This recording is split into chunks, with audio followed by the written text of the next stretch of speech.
WXBT Delta weather. Over the weekend, the humidity levels kind of backed off some, but the humidity is back today, and that allowed for those puffy clouds to begin to develop across the Delta this afternoon, making for a beautiful sky as we head throughout the afternoon. But now we're starting to see a few very spotty to stray showers try to form with all that extra humidity and moisture in the air. We have a couple little systems beginning to push east through Yazoo County, heading that way. We also had a couple move through LaFleur County. Taking a closer look down to the south at these systems that were moving this way, you can see we have a little system that is trying to make its way towards Rolling Fork, but it's kind of dissipating. But I wouldn't be surprised if you see a few sprinkles in Rolling Fork, especially the southern portion. Also heading towards the Hollandale area, there was a little shower, but it's now starting to move a little bit more south right along the Washington-Sharkey County line. So there are just a few very spotty showers out and about throughout the Delta, but most of us are on the dry side. We're just seeing there's big white puffy clouds. Temperatures have fallen out of the 90s. Now everyone into the upper 80s around the areas. It's 89 in Greenville, 87 in Greenwood. But as I mentioned, those dew points are back into the 70s, and that is making it feel downright oppressive out there. And that's what it's going to continue to be all week long. So we're right back into that with heat indices getting into the triple digits as we go over the next several days. Right now, heat indices sitting at 95 in Greenville, 93 in Greenwood. It's going to be one of those muggy evenings again tonight across the Delta.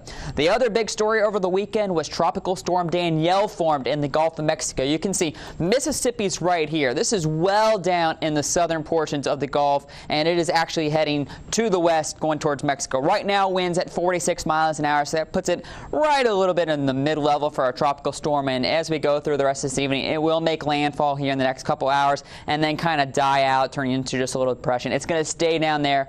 Well, the main things with this is just going to be some flooding rain, maybe some landslides in those areas. But the good news is it doesn't look like it's going to affect us here in the United States. As for us back closer to home, high pressure out to the east is dominating our weather, keeping clouds relatively clear as we head through the overnight hours. Into our Tuesday, it's going to help to continue to keep a southerly flow, and that's going to push that front from making its way closer to us. It'll dive down to about the Tennessee Valley tomorrow afternoon, but that's as close as it's ever going to get to us. As this high pressure out to the east is going to be in control over the next 48 hours, and you can see all the way through into Wednesday morning, it's still taking over, continuing to bring that southerly flow. So we're going to keep that muggy conditions off the Gulf and throwing it up into our area. That's why we'll continue to see a good bit of cloud cover developing each afternoon over the next couple days. Also tonight is the official start of summer. It got here just about 30 minutes ago at 5:34 is when it officially began.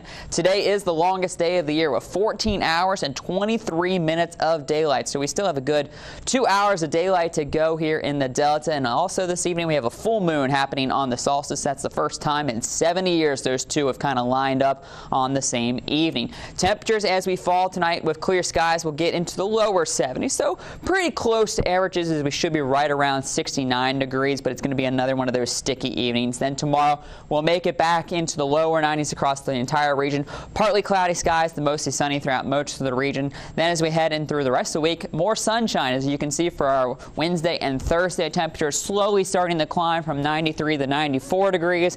And then as we head towards the weekend, we could even be pushing 95 and 96. Heat indices well into the triple digits. I expect heat advisories to start being issued as we get later on in this week. But then as we move towards the weekend, we are looking at the slight chances for some showers starting to push back in. But right now, just a 20 or 30% chance for Saturday, Sunday, and into Monday. Okay, so what is today about? 91 or something? 92? We topped out at 90, but feel like temperatures hit the upper 90s. Definitely still very muggy. But as those temperatures continue to climb, it's just going to get worse all week long. Yeah, let's not talk about when we get those triple digits. Oh, no, I don't want to talk about that. Probably somewhere It was especially bad for all those people that lost power when you're dealing with these extreme heats as well over the weekend. It's really hot in there. Even when you open up the door, this doesn't help. All right, thank you, Rick. Still adding